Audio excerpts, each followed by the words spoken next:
इस बार लड़की पैदा हुई तो बाहर फेंक दूंगा।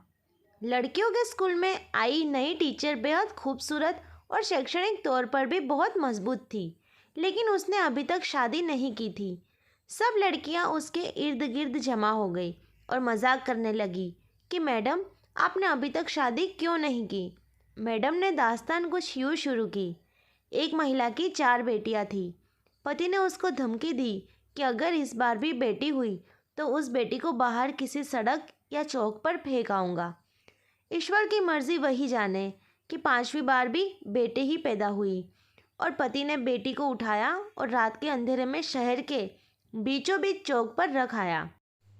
माँ पूरी रात उस नन्ही सी जान के लिए दुआ करती रही और बेटी को ईश्वर को सौंप दिया। दूसरे दिन सुबह पिता जब चौक से गुजरा तो देखा कि कोई बच्ची को नहीं ले गया है। बाप बेटी को वापस घर लाया, लेकिन दूसरी रात फिर बेटी को चौक पर रखाया। लेकिन रोज़ यही होता रहा। हर बार पिता बाहर रखाता और जब कोई नहीं लेकर जाता तो मजबूरन वापस उठा लाता। यहाँ तक कि उसका पिता थक गया और ईश्वर की मर्जी पर राज़ी हो गया। फिर ईश्वर ने कुछ ऐसा किया कि 1 साल बाद माँ फिर पेट से हो गई और इस बार उनको बेटा हुआ। लेकिन कुछ ही दिन बाद बेटियों में से एक की मौत हो गई। यहाँ तक कि माँ 4 बार पेट से हुई और 5 बेटे हुए, लेकिन हर बार उसकी बेटियों में से एक दुनिया से चली जाती।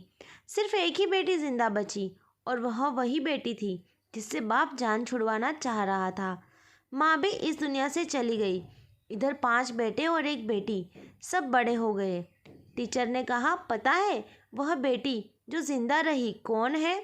वह मैं हूँ।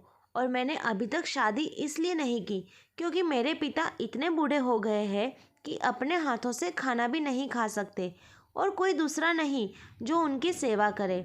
बस मैं ही उनकी खिदमत किया करती हूँ। और वह 5 बेटे कभी कभी आकर पिता का हालचाल पूछ जाते हैं। पिता हमेशा शर्मिंदगी के साथ रो रो कर मुझसे कहा करते हैं, मेरी प्यारी बेटी, जो कुछ मैंने तेरे बचपन में तेरे साथ किया उसके लिए मुझे माफ़ करना। इस विषय में आपकी राय कमेंट करके ज़रूर बताइए। वीडियो अच्छी लगी तो लाइक और शेयर ज़रूर करें। चैनल पर नए हैं तो सब्सक्राइब करना बिल्कुल ना भूलें। अब मिलते हैं अगली कहानी में, तब तक के लिए बाय।